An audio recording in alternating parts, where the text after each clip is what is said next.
Hi, this is Tavi Greiner, Astronomy.FM's Vice President of Communications. If you enjoy our programming, please let us know with a donation to Astronomy.FM/donate. We really do rely on your support, and it's true, every little bit counts. AFM. Program complete. Enter when ready.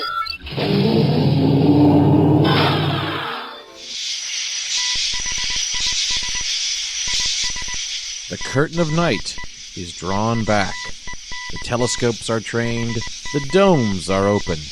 The audience is set. Now, step into the event horizon. Good evening, everyone, and welcome to the event horizon here on Astronomy.FM radio. That means we are now live. My name is Marty Kunz with my co-host. Good evening, this is Nick Evetts, 2 Echo Zero, Lima, Uniform November. And if you are in GMT, oh my God, it's early. Yeah, about 2 o'clock in the morning, Universal Time, December the 2nd, Saturday morning. So that means for us here in the eastern portion of North America, that means it is December the 1st, 9 o'clock in the evening, 2017, Friday night for us. And, of course, we have our chat room open and ready for you to come on over and join us. Just go to the homepage, astronomy.fm, and you'll see where it says radio chat. Click on that. That'll get you to log in. Type in any name you want to. And, well, be reasonable. And then hit log in. You'll be here in our chat room. If you want to ask us astronomy questions, feel free to do so. We will attempt to answer them live on the air right now. We will at minimal say hi to you when you come on into our chat room. So right now we've got you and me, of course. Hi, Storm. Nice to see you. Aqua for you, Glenn, Cassie. Yes. We had, who was here earlier? Akron, yep. I gave him the link to get the radio side. Yep. So came in a couple hours before showtime, and so fortunately we try to catch people as best we can in between shows and stuff like that, so off hours. So hope you're listening in and got a chance to connect with us. And the Frozen one just dropped in. Glad to have you here. So great, people are coming in. Yeah. We're going to talk about stuff. What do you want to talk about? All kinds of stuff. Star stuff, which is what we're all made of star stuff, you know. I don't care what anybody says. Sagan really, really did hit the nail on the head with that one simple sentence. We are all made of star stuff. And pre-star stuff. Yeah. Didn't think about that, did you? Well, things you got to remember. Most people don't go beyond the regular universe. They don't go into the subatomic, the quantum universe. It's the macro universe. It's the universe we can see, that we can touch. So it's really a case of if I can touch it, if I can see it, if I can smell it, therefore it's real. Yes, Glenn. I'm not going to repeat that comment. But yeah. You just said most of us are full of star stuff. There you go. Yeah, so like I say, it's really a case of a lot of people really don't go in for what they can't see and sense with what they've got. But there is other parts of the universe, and I honestly think we are going to get a grand unified theory of everything, because it's going to be the theory that ties relativity, special relativity, general relativity, and quantum mechanics together. There is a theory out there somewhere. Somebody is going to find it. And you know what? That will eventually tie everything together. Of course, the big thing is tying in what happens in the quantum universe into what happens in the universe we know. Quantum means really small, by the way. Extremely, extremely small. We're going down to subatomic levels here. This is the very basic building blocks of the universe. And I think that's also where we're perhaps going to figure out why the galaxies clump together and what is trying to rip everything apart and what causes the universe to expand. How far it's going to expand, we are never going to know. Certainly not in this lifetime. And I really do wonder how long it will be. Perhaps generations before we get there. But we're going to get there. And you never know. It may even give us a completely new level of physics that will allow us to perhaps eventually, if not totally beat light speed, but certainly tweak it a little bit. Mm-hmm. Now you say we won't know how long it'll last in this lifetime. Well, maybe it is possible as equipment gets better and better, research gets better and better. We may get some of those answers in this lifetime. I mean, we won't see the end of the universe ourselves. I have to say, Marty, at this point, I am so glad I am not wearing a red shirt at this moment. The red shirts always. I feel sorry for red shirts because they get the worst part of the mission, the away team missions. They get to look after us types in our command gold and science blues, and they also have these wonderful targets painted on their foreheads, their backs, their wherever. So that's red shirt security though, not red shirt officers usually. So. Yeah, I know. Well, there's only about 2 officers who have survived an away team, a planet-side mission, and that's always been Scotty, and that's always been Uhura. Mm-hmm. Wearing red shirts, you want to say? Wearing red shirts, yes. Yep. Because that tends to be the engineering color as well.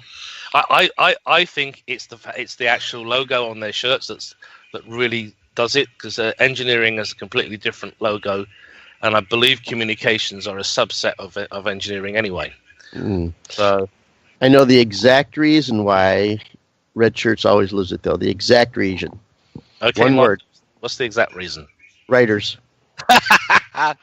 Yeah, true. Writers do like to have somebody they can kill off in a show. That's right. Okay. Talking about writers, here's a little known fact. It's completely nothing to do with astronomy. We all I agree with Starstorm on this one. Go ahead. There's nothing to worry about. Do you know that there were actually 2 members of the MASH cast who served in Korea? The MASH cast? Yes. That served in Korea. Served in Korea, for real. For real. Let's see. No Googling, Marty. No, I'm not Googling. I'm thinking Harry, what's his name? No, Glenn's got it. Alan Alda and Jamie Farr. They were there after 1953, but they did serve in the U.S. Army in Korea. Oh, wow. Just an irrelevant fact. Okay. Yep. Now, guess who actually served in Starfleet? Nobody. Apart from you and me. It was easy. Yeah. But as I say, it's just one of those interesting things. Scotty was Jamie Doohan was actually in the Canadian forces, and what people don't realise, he actually lost a finger in the D-Day landings, and he still continued as the unit sniper for his team, and survived the war. I don't think I ever noticed that on the show. No, you don't. Because they were very he always had a glass or a book or something in his hand. I think there'd be a couple of slips though once in a while. No, they got very, very good at working around it. Apparently, Roddenberry was determined that he wanted Jimmy Doohan in the role. He wanted someone who could do a proper Scots engineer, and Jimmy was his man.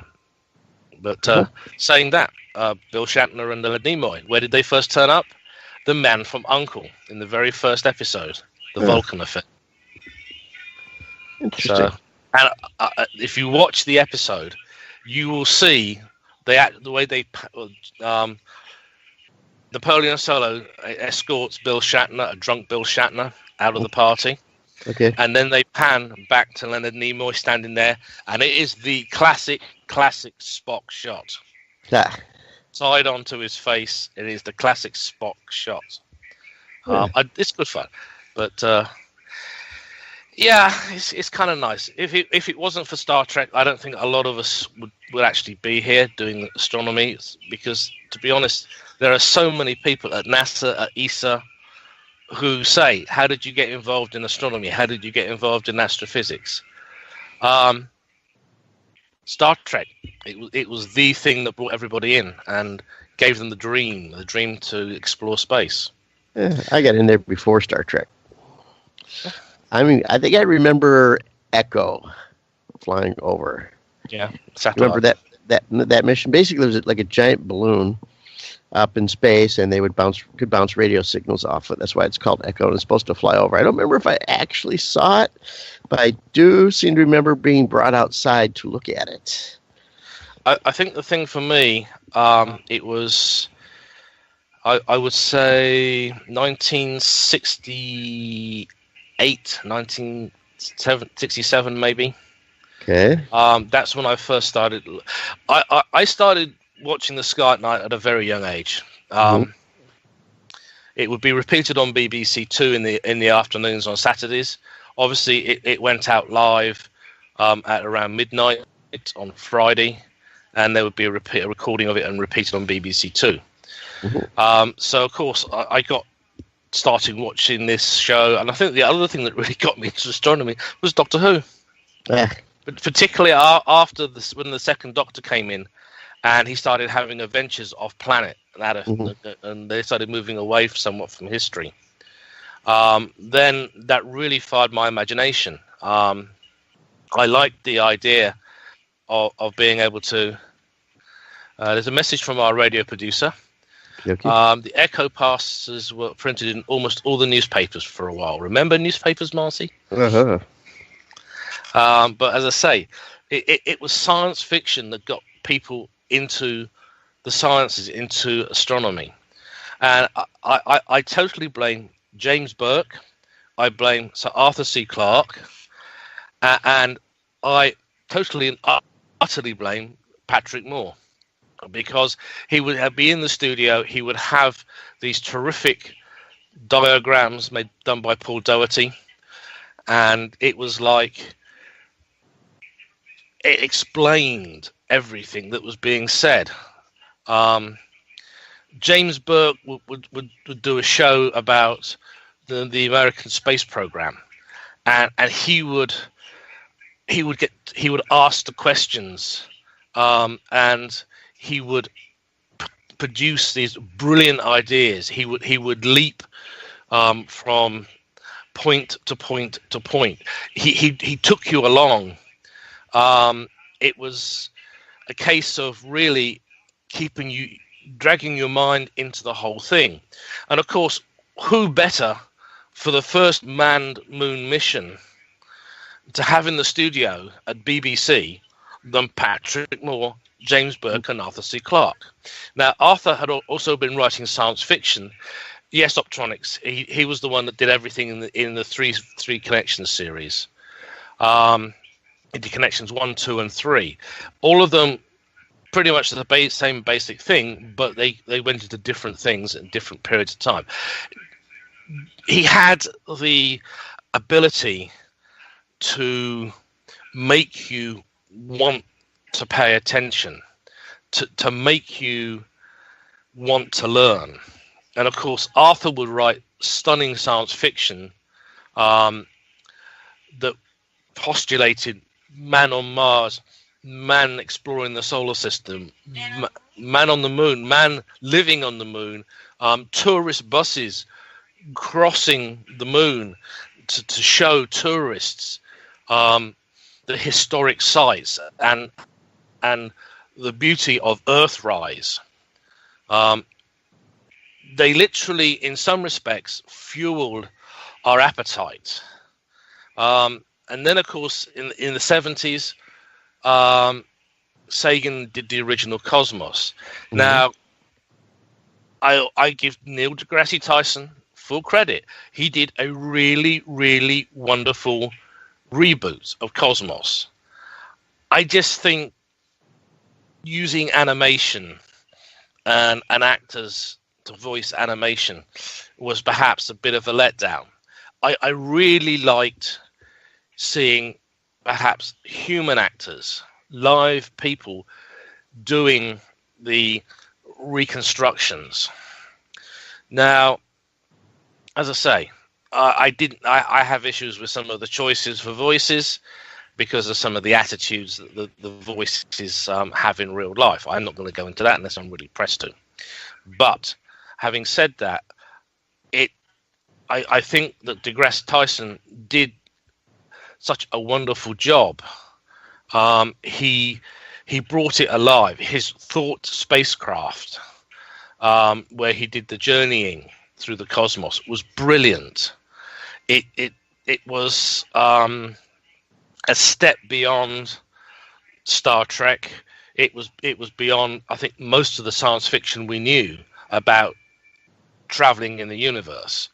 He didn't rely on Dan Dare. He didn't rely on James T. Kirk. He brought the thought experiment back to life. He gave it a real rebreather. He resurrected it. The last people who really successfully did thought experiments was Einstein, Schrödinger, because they couldn't measure physically what they were postulating, what they were talking about, but they gave it such a life, such a vivacity, that when you followed the thought experiment, you could understand where they're going from and what they're doing.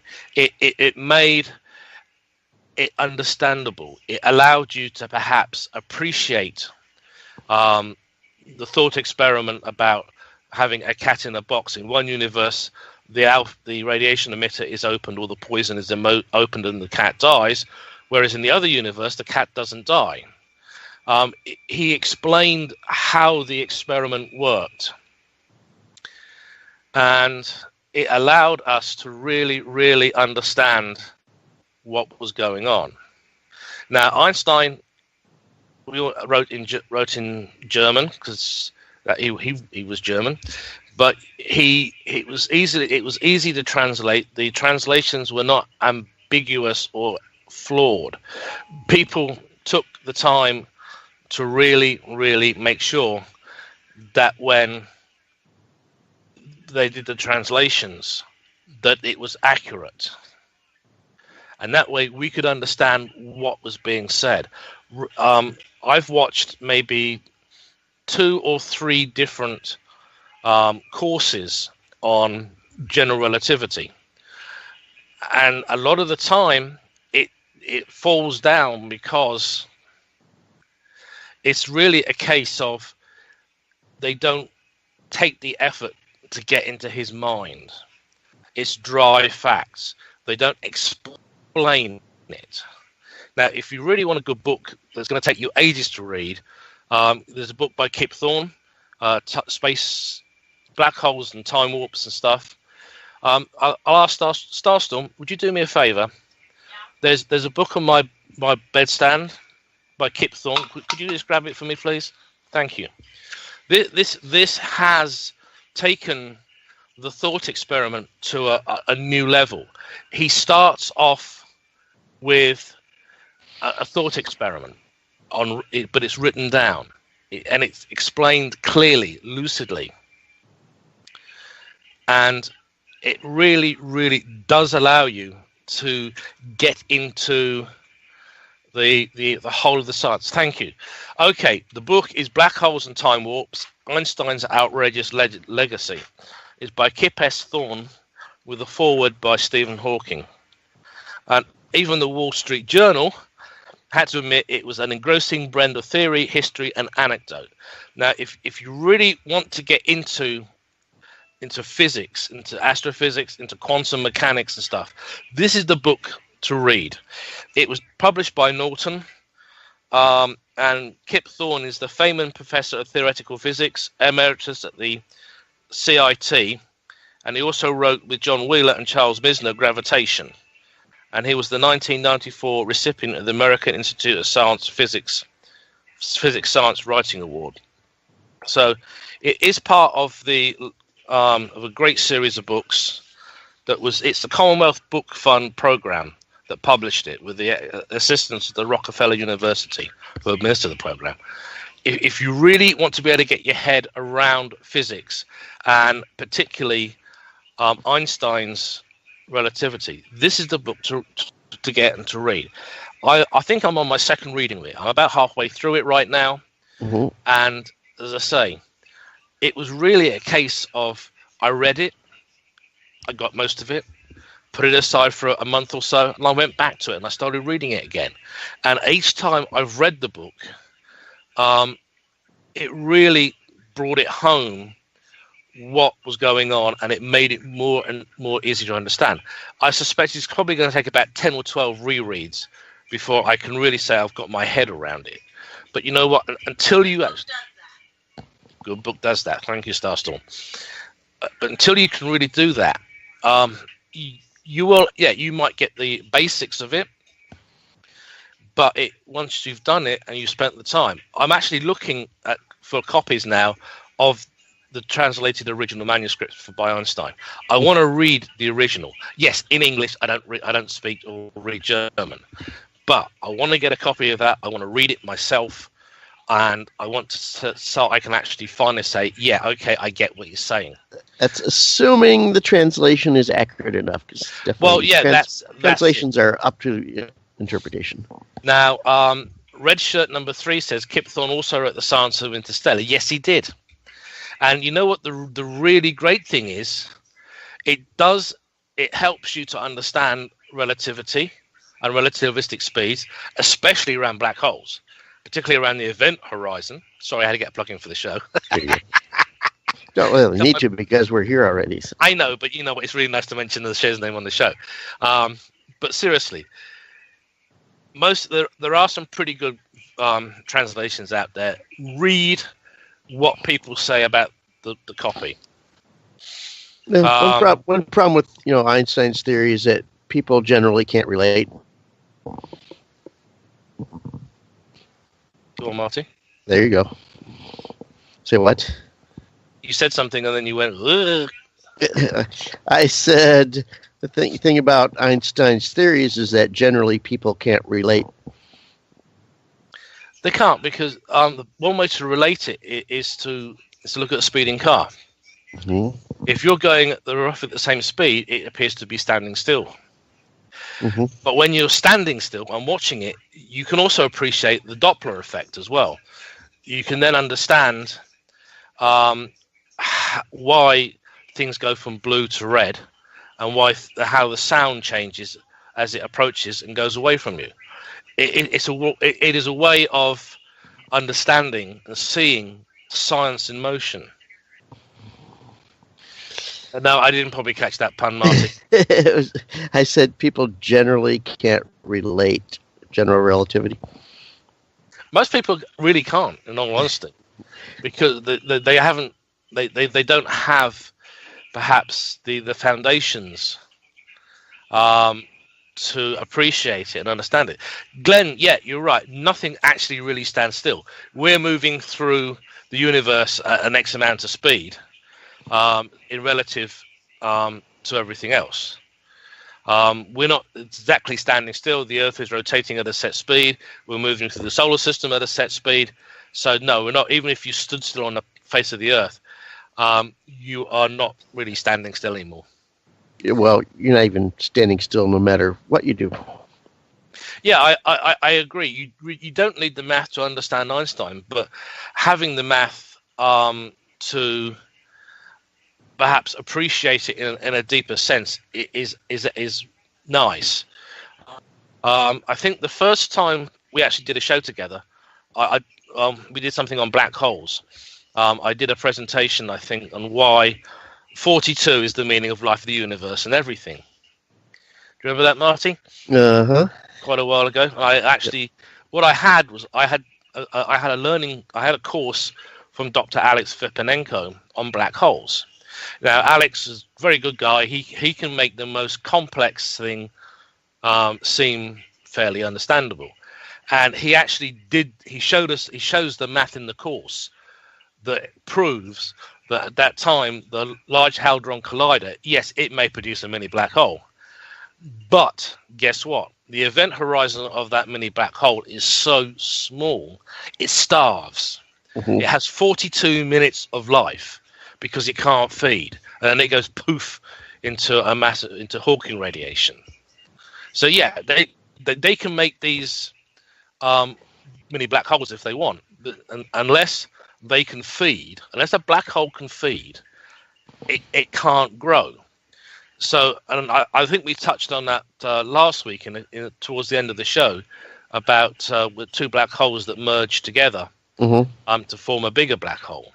It's more black hole stories tonight too. Yeah, great. Let's do some. Yeah. But as I say, I was never very good at maths. Now, having said that, I can sit with a calculator and I can do a simultaneous calculation, which my math professor said was like, yeah, right, prove it, Evetts, and I did. Because that time I was learning to be a life support technician for the oil rigs, and you have to be able to do simultaneous equations to work out how much gas you need to keep divers alive for X number of hours at X pressure, i.e. at the bottom of the North Sea and a habitat. So normally they have a nifty little thing called a Scion organizer that is programmed to do the calculations. And I didn't have a Scion organizer in the course. I did have a calculator. Mm-hmm. And I would work out each part of the equation in sequence and then put it all together on paper. And I handed my answer in to the course instructor. And it was a case of like, and he says, why? What's the problem? Well, your answer is actually pretty much dead on. So it works. It can be done. You can learn. Even people like I am 54 years old. Do you know what? I'm still learning, and I'm enjoying it so much. A question in our chat room says, well, at the equator, we're traveling at about 1,000 miles an hour as the Earth rotates at that speed at the equator. Why don't we break the sound barrier? Because it's relative to the sound barrier is relative to the medium that you're actually moving through. So, for instance, the astronauts inside the capsule are moving at orbiting capsule are moving at 17,000 miles an hour, but so is the air around them. So, same thing with the Earth. If you're standing on the Earth at the equator, not only are you moving at 1,000 miles an hour, but so is the air. That's why you don't break the sound barrier at the equator or anywhere else. So, if you carry your air with you, you don't break it. But if you move through that air at, say, 750 miles an hour or so, then you will break the sound barrier. Well, that's what we have aircraft for. Right. And if you want to do it without an aircraft, you need a whip. Mm-hmm. If you watch some of the rodeos, they have the whip contest to see how many times you can crack the whip in a set time period. That piece of leather is actually breaking the sound barrier. Yep. I think so. It's crazy. It's crazy when you think about it, but it is quite true. I have to look it up again, or else it's just another one of those urban myths that's not quite true. But I'll have to check it out again. Now, if you're on the Earth, moving around the sun, by the way, I can't remember the galactic stuff, but on the Earth, moving around the sun, you're traveling at about 65,000 miles an hour. Now, depending on where you're at on the Earth, if you're on the equator and you're on the meridian, the midnight line, by the way, then you could add an extra 1,000 miles an hour to your speed. By the way, if you're standing and the sun is on the meridian and you're standing at noontime, you actually deduct 1,000 miles an hour from your orbital speed. So in 12 hours, we change our speed by 2,000 miles an hour. Nobody thinks about that. Then I don't remember the numbers for actually orbiting the galaxy, but I'll have to look that one up.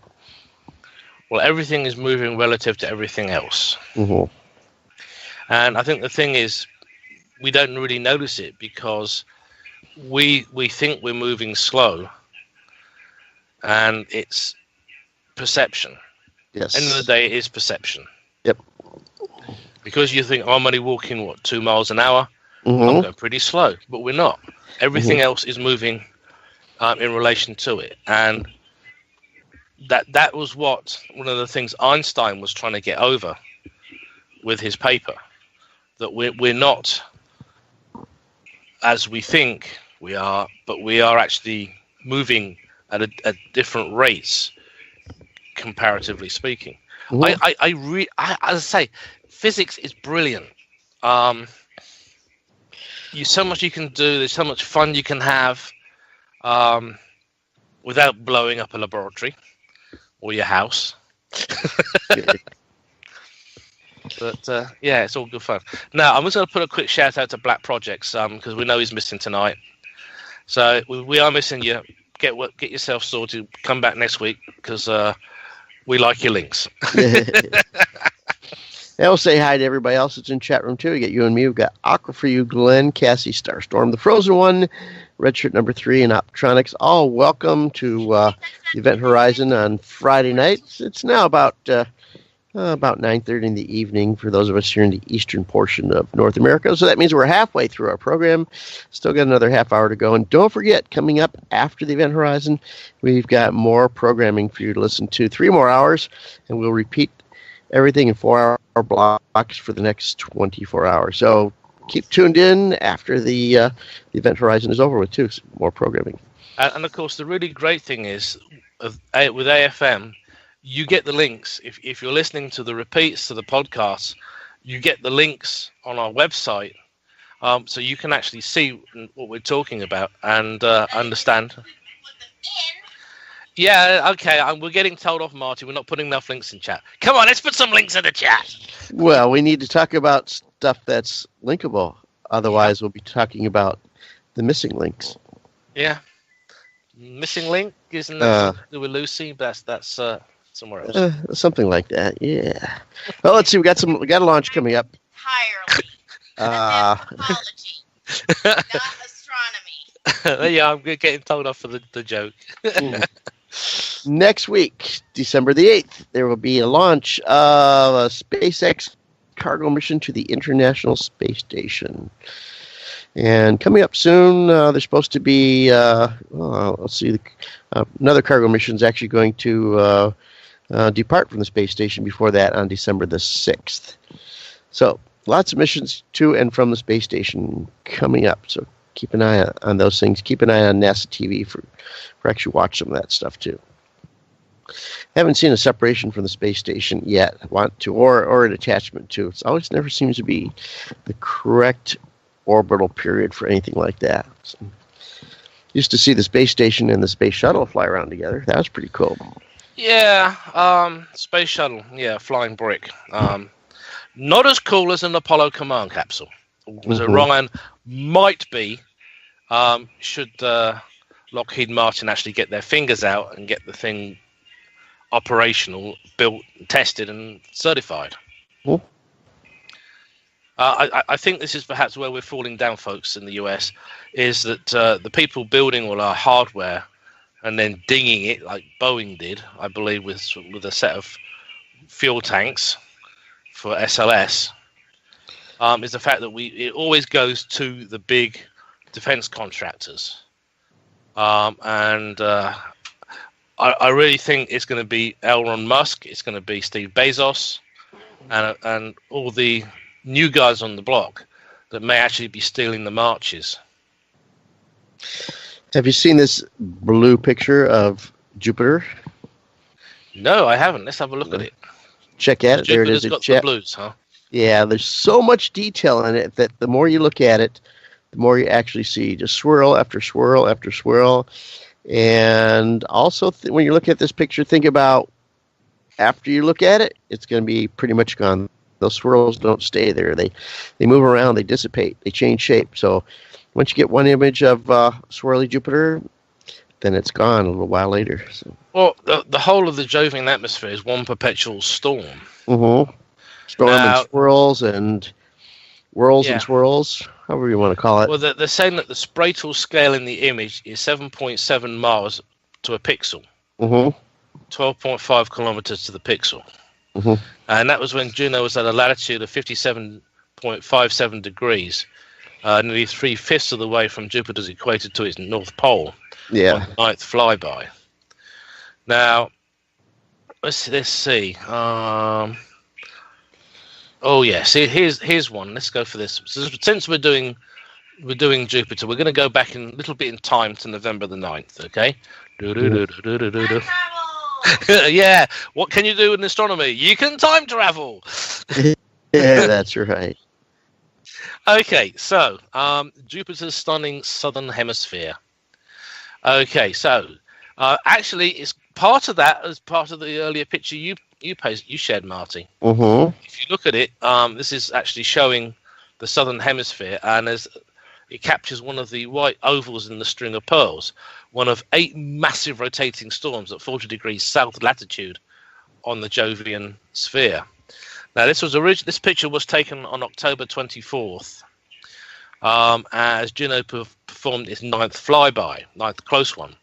At the time the image was being taken, the spacecraft was about 20,577 miles from the tops of the clouds at a latitude of about minus 52.6 degrees. Like I say, every pixel is something like 13, maybe 14 miles across. That just shows you the actual scale of this. And one other thing that caught my eye, well, there's 2 other things that caught my eye on this set of images from Juno. The Great Red Spot. It is. When you're looking at 12 kilometers to the pixel, what we're actually seeing in detail is kind of brilliant. Okay, Great Red Spot. Everybody's seen it. It's probably the most thing that drags your eye when you look at Jupiter through a telescope.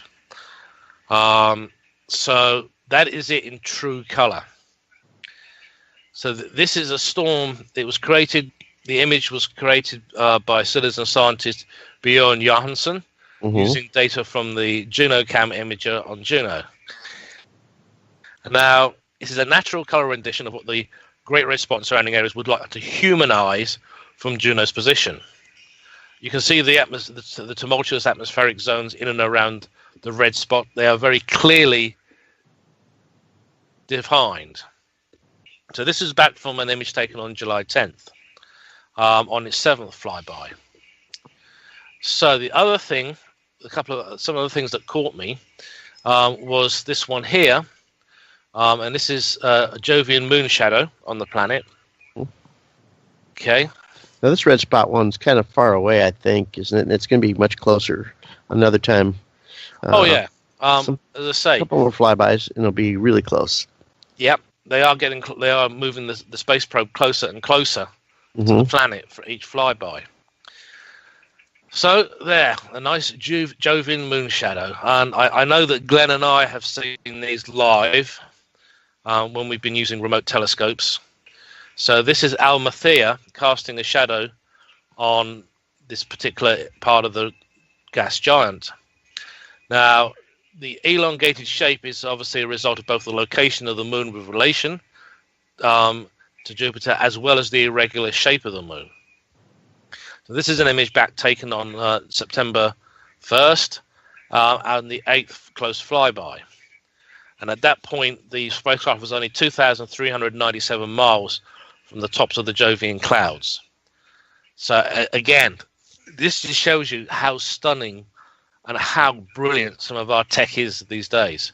I would love to be eyeballing this myself, but I would probably be dying in about 20 minutes afterwards from the radiation. Yeah, so like our technology is really not that great. So it's just a robot. It's just a robot view. So, when it's really great technology, that means you're sitting next to the planet looking at it. That's great technology. We're in baby steps yet. Well, all civilizations take their steps out into their own native solar system. And we are definitely doing that. We've made the big announcement that we're out there with Voyagers 1 and 2, with Pioneer, all exiting the solar system. We have radio signals which are getting out there and probably announcing, hey, everybody, we are a nasty, violent species. Come and you avoid like the plague. Yeah, don't come and play with us because we play rough.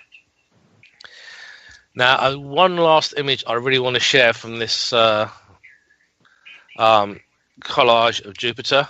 And Io and Europa are casting shadows. Well, they're not casting shadows. They're actually shown as moons against the red planet, the beautiful reddish orange color of Jupiter. Yeah, it's called a transit. It's a transit, yes. In the telescope, yep. Jupiter is still in the morning skies, very morning skies, rising at a little bit, or somewhere right around 5:30 in the morning for Northern Hemisphere observers. So that's still pretty far down there, but I said, get your observations in. You never know when the next rock's going to hit the surface of Jupiter. Well, the cloud tops anyways. Well, yeah, we've had Shoemaker Levy 9, my favourite. We've had Anthony Weasley's event. We've had Chris Go's imaging event. Really, in some respects, this is something that seems to be happening on a very much on a regular basis. The fact that we've got lucky and caught it now 3 times in a row. Regular's relative. Nobody'd seen that happen in hundreds of years. Now we got a couple of. I don't know if that's regular or not. Well, when you consider that we never, up until Shoemaker Levy 9, we really did not know about these events. Mm-hmm. We had a mysterious splatter line of craters on a couple of Jupiter's moons. Now we know what caused them. Mm-hmm. Probably a comet that had been ripped to shreds, and instead of impacting on Jupiter this time, it actually impacted on one of the moons. We see something similar here. There are crater chains which could well have been impact sites from a disintegrating nucleus. Mm-hmm. And I think really it was Shoemaker Levy 9 that explained this, that gave us the, wow, this is what happened. Well, gave us an example of what could happen without actually analyzing the material of the crater. You don't really know if it's cometary material or asteroidal material. Yeah, but the thing is, now we have a very good idea of what is the cause. And we never had that before. It was a puzzle. It was something broken up just before impact. Because that's basically all you can say. Whether it's comet or asteroid, don't really know. Well, I seem to remember that David Levy and Gene Shoemaker actually realized that what they'd been seeing on one of Jupiter's moons was an impact of an object that had been ripped apart by Jupiter. Yep. And had actually hit the moon instead of the planet. Yep. Now, for a long time, they didn't know what it was. But then it was like a major clue by 4, watching the impact of Shoemaker Levy 9. Mm-hmm. So, it really, in some respects, what did it do for us? Well, it woke us up. There is stuff out there that if it does manage to hit us, could be fairly lethal. Thank you, Starstorm. Mm-hmm. That it does happen. We're now currently overdue for such an event. Having said that, we now are tracking a lot of... We are now looking for stuff that could hit, and we are now tracking it. We're now able to give stuff like this orbits. So we have a situation now where we're aware. Thank you, Starstorm. Isn't this fun? Having somebody sitting beside you, giving you the perfect words to use, and you can all hear it yourself. But yeah, it is. We're living in really good. We're living in a good technological age because we have the instruments. Amateur astronomers have instruments which are as good, if sometimes not better, than the professionals. Mm-hmm. We can do things that the professionals only wish they could. We can we can actually dedicate months of imaging, of tracking to objects. We can follow variable stars. We can look through a telescope while drinking beer. We can do that too, Marty. I'd prefer to have a glass of wine if you don't mind, old boy. Clink. There you go. Oh dear. So Red Shirt 3 thinks Marty and Starstorm are sharing a brain. Now that's a scary thought. Yeah. Now, having said that, the nice little article I found whilst I was talking. Yeah, clink, Glenn, clink. The nice thing about being a snow zone astronomer, you can either use a remote telescope or you can run a cable to your telescope, sit indoors, have a nice glass of wine, and watch the universe on your computer monitor. Mm-hmm. Okay, asteroid 3200 Phaeton, Geminid parent at its closest and brightest. December is the time of the Geminid meteor shower, and 3200 Phaeton is about to make a historically close flyby. Get ready to watch it race across the sky. And don't panic. Exactly. Know where your towel is and your babelfish. I've been asked to put a Hitchhiker's reference in earlier this evening. There you go, Starstorm. It's done. And it's 42. So, we have a fantastic opportunity to see a unique asteroid brighter than it's ever been observed. It's the size of a rural hamlet, a village. It will pass within 10.3 million kilometers from Earth at 6 p.m. Eastern Time on December 16th.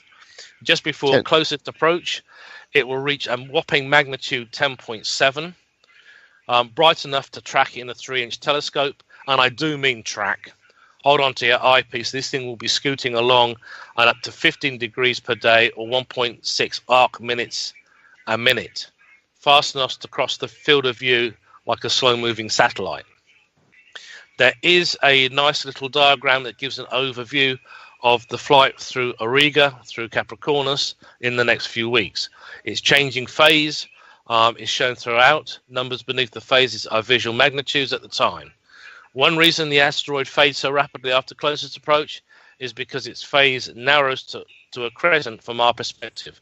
The asteroid's size is not to scale. So, it's got a perihelion distance of 0.14 AU, or less than half of that of Mercury. If lead melts on the innermost planets when the temperatures reach 800 Fahrenheit, 427 Celsius, Phaeton has got it beat by a mile. Its scorched surface tops around 12,000 Fahrenheit. Hot enough for lead to flow like water, and aluminium turn to putty. So it gets... Well, if it's plastic, it's melted.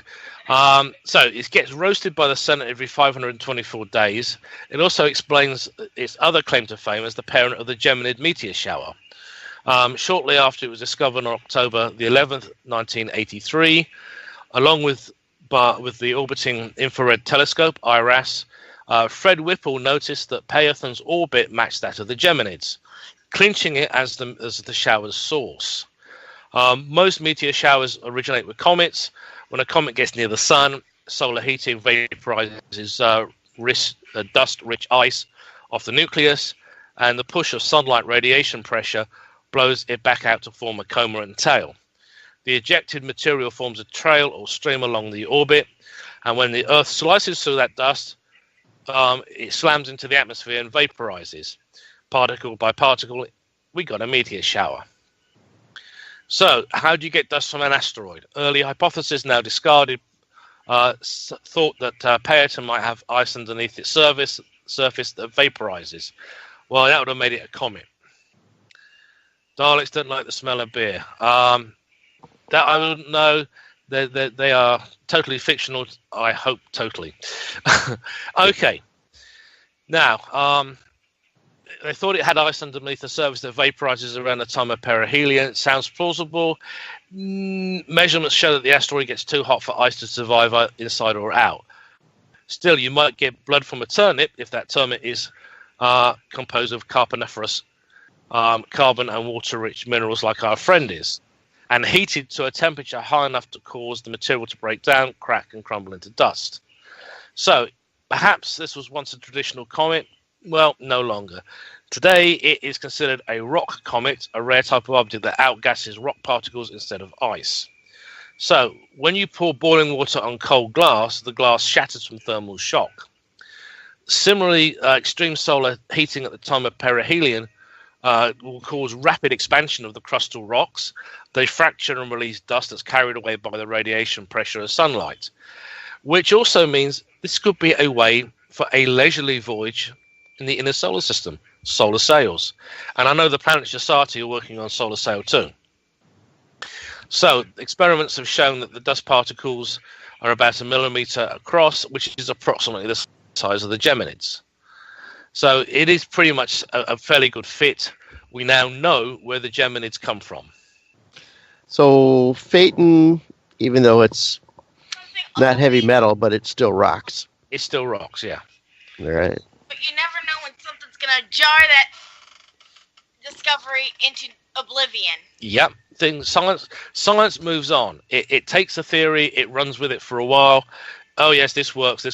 Uh-oh, suddenly it doesn't work. Why? Because we probably got better ways to measure stuff. And or something happens that allows us to have a better insight. So, as I say, for now, we have the theory that this is a rock comet. The stresses are making it crumble. It gives off material. The solar wind streams it, and we pass through it, and we get a nice display in the sky. I totally agree, Red Shirt 3. Comet ice is dirty, and why ruin good scotch? Having said that, if it's only a blended scotch, I'll let you off. Hey, did we? You know what's happened, Marty? We've been so busy. We never did the bottom of the hour station high tent. I did. You did? I did. I didn't hear you. I know, but I did it. Anyway, so the last decent display was 2009. What was the last perihelion, and we got a surprise doubling in the asteroid's brightness, probably due to one of these gritty outbursts. Questions still are there. A meteor shower requires constant nourishment. Every time Halley's Comet comes back, its associated meteor shower gets a nice big injection of material. So we're going to be seeing. So not only will Phaeton be brighter than ever, its appearance coincides too much with the December 13th and 14th peak of the Geminids. It's a rare pairing. Let's have some fun. Let's go look at it.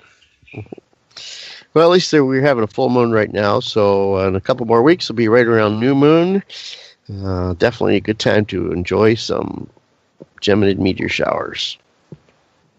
And you know what? Get out of the city. Pack up. If it's a weekend, drive out. Go to your local state park area where there's probably going to be a lot less light pollution, and enjoy these things. Mm-hmm. So we've got a little article on the... What's it on? It's on the Andromeda Galaxy. Yeah. It's, well, just astronomers some time ago discovered a black hole in the Andromeda Galaxy. Well, now it's two black holes, and it's way beyond the Andromeda Galaxy. Let me put that article into our chat room here. Mm-hmm.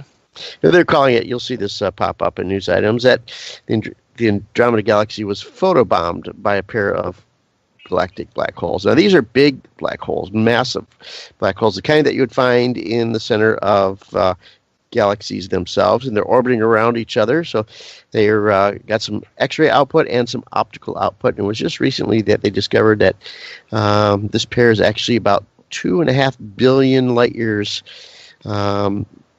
beyond the Andromeda Galaxy, which is easy to see in the early part of the evening, though, by the way. So if you get outside, and pretty much almost high overhead, you'll be able to see the Andromeda Galaxy coming off the northern corner of Pegasus, the winged horse. So go look for Pegasus and Andromeda, and then try to think that, well, there's a couple of giant black holes right there. And what else we got? Oh, speaking of black holes, recently discovered right around our own Milky Way black hole, 11, count them, 11 brand new stars. Yeah, called protostars. And they're not even completely formed into stars yet, but they've been detected to have high velocity jets coming from them. And surprisingly, though, that they're actually fairly close to the galactic super black hole, only a distance of 3 light years away. What's confusing about that is that you wouldn't think with all that gravity around that black hole that there would be enough stability to bring gas together into clouds and form them into stars themselves, because usually a black hole just tears everything apart before it gets in. So it's actually quite close to the black hole. kind of a surprising discovery. And you can read that article. Again, it's kind of all over in the astronomical publications. So check that out. All right, got about 5 more minutes. Where do we want to go now? Stellar motions in a nearby galaxy. Stellar motions. We can go with stellar motions in a nearby galaxy. Okay, so the story is that stellar motions in a nearby galaxy hint at underlying dark matter. Mm-hmm. The Sculptor dwarf galaxy, pictured in a new image from the Wide Field Imager camera installed on the 2.2 meter MPG ESO telescope at La Silla, is a close neighbor of our galaxy, the Milky Way. Now, what they've done, for the first time, the three-dimensional motions of individual stars in the nearby Sculptor dwarf galaxy have helped astronomers shed new light on the distribution of invisible dark matter that pervades the galaxy. This study combined the positions of stars measured by ESA's Gaia mission with observations from the ESA NASA Hubble Space Telescope taken 12 years earlier. Now, our galaxy is home to hundreds of billions of stars. It's orbited by more than a dozen smaller satellite galaxies. The best known of the swarm, obviously, is the Large and Small Magellanic Clouds, and they are visible from middle to southern latitudes to the naked eye. So is Andromeda visible to the naked eye if you've got really good conditions and reasonable eyesight. Yep. So, Powerful binoculars. it does have to have powerful binoculars, I agree. So what they've been doing, they've been studying the stars in the dwarf galaxies for decades, striving to reconstruct their origin and to uncover the past history of our galaxy and its environment. Now, the study has brought one of these galaxies into unprecedented focus. For the first time, we've been able to determine how individual stars are moving through a dwarf satellite of our own Milky Way. And this is from David Messari of Capiten Astronomical Institute in Groningen, the Netherlands, and this has been he's the lead author of the paper published in Nature Astronomy. Now, this is possible because we are combining the exceptionally accurate measurements of stellar positions from Gaia's first data release with equally outstanding observations taken over 12 years earlier by the Hubble. As expected, the shifts in the stars' positions, as observed on the plane of the galaxy, called proper motions, are tiny, even over the long-time baseline between 2002, when the Hubble observations were performed. And the first set of data was gathered between 2014 and 2015. Now, as I say, this is really opening up a whole load of interesting ideas. Some people say dark matter, dark energy doesn't exist. Some people say it does.